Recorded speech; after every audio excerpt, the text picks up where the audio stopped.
សម្រាប់ត្រជាភូមិឋានសម្រាប់ក្រោយពីជួរង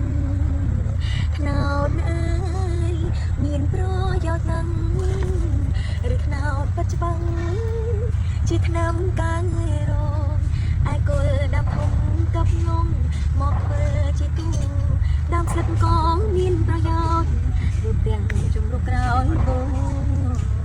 ថ្នោតអើយអើយធានថ្នោតគេពុងគេបោកវិញជាខ្សែ